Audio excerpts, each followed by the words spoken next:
अब बच्चों यहाँ देखेंगे प्रश्न ग, यानी ये भी हमारा रेखांकित अंश की व्याख्या है।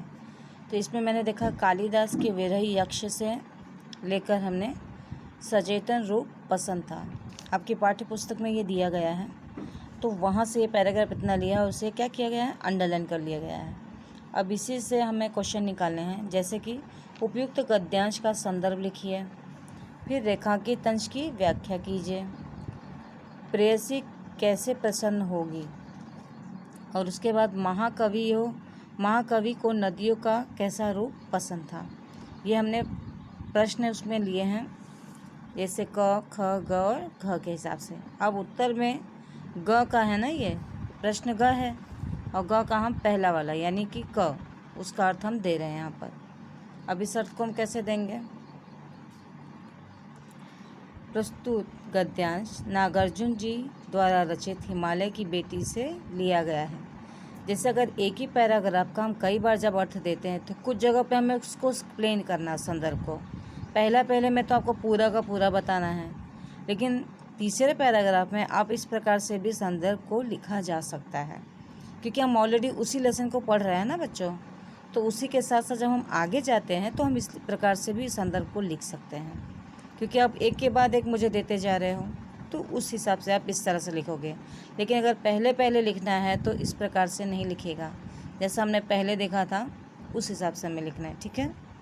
फिर आता है ख, रेखांकित अंशों की व्याख्या।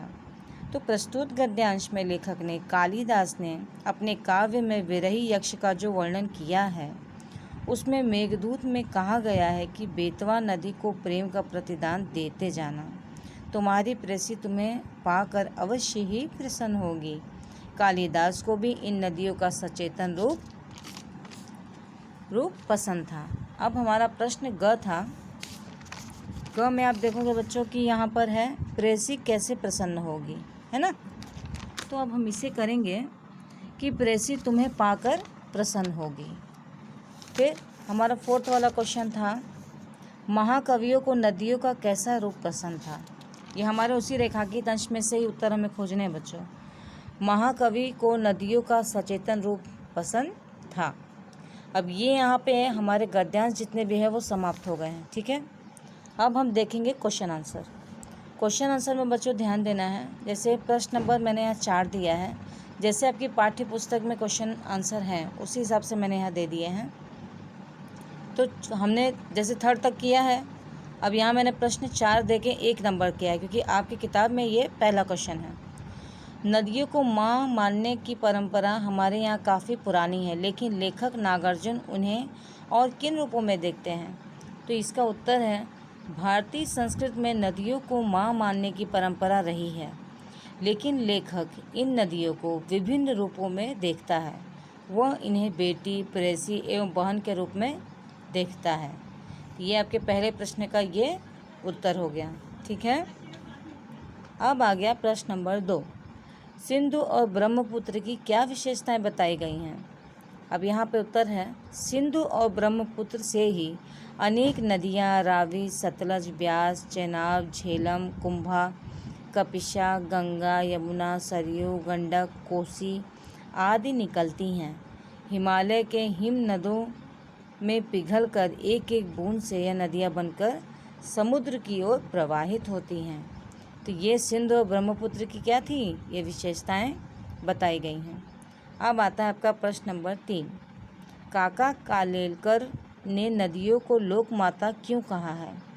तो काका कालेलकर ने इन नदियों को लोकमाता कहा है क्योंकि नदियों ने शताब्दियों से मनुष्य जीवन को जीवन दान दिया है। नदियों के किनारे विभिन्न शहर बसे और आवागमन के साधन विकसित हुए।